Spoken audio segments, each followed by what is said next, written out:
The calendar in the game, the real-time clock and the calendar and whatnot, is something that for the GameCube game was highly focused on, at least for the US version, the US calendar and US events. What kind of approach have you taken with some of the more recent Animal Crossing games, and what's the calendar going to be like in New Leaf? Well, for Wild World, the development team decided to take more of a global approach. So the idea is that there would be kind of fictitious Animal Crossing-based events, like there would be a winter event and a spring event. For City Folk, it was a return back to the kind of GameCube era real-life calendar. Mm-hmm. And for New Leaf, it's the same approach, except with more events and also new takes on existing events. Like, what are some of the new takes on the existing events? How does it change? I guess it's partly because you're the mayor now, and that's one of the big changes. But that's part of it. But I guess one example would be April Fool's Day, which existed in the GameCube version, but now it's actually back in New Leaf in a completely different format. Basically, you have to try to unmask Blanca, who's masquerading as one of your villagers. April Fool's Day is actually, I think, one of my favorite events. It's also one of the more involved events. Mm-hmm.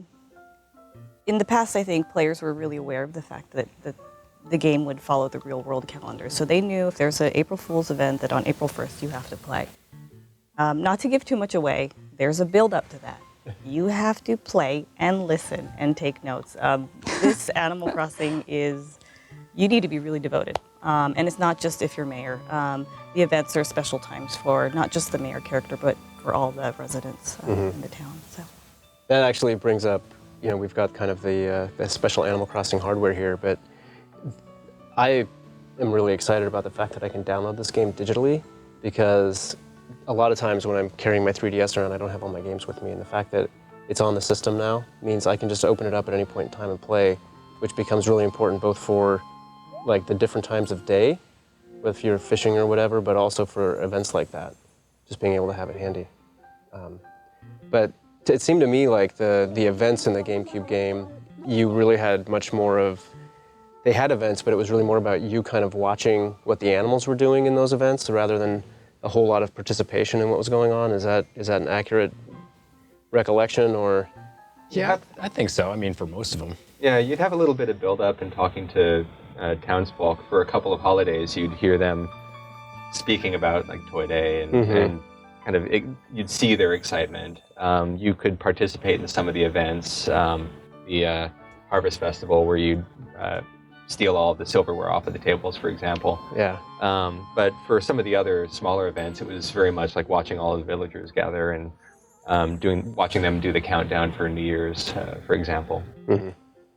And has that changed a little bit in New Leaf, or are there more events that you're kind of more actively a participant in? I think gradually through, with each iteration of the game, the development team has definitely made the player more of an agent in these activities as opposed to someone watching these activities happen. And like I said before, in Animal Crossing New Leaf, there are certain events that you are that holiday. So players, without the players, if you're not there, your animal neighbors will be very disappointed. Yeah. That kind of pressure. Good pressure. Yeah.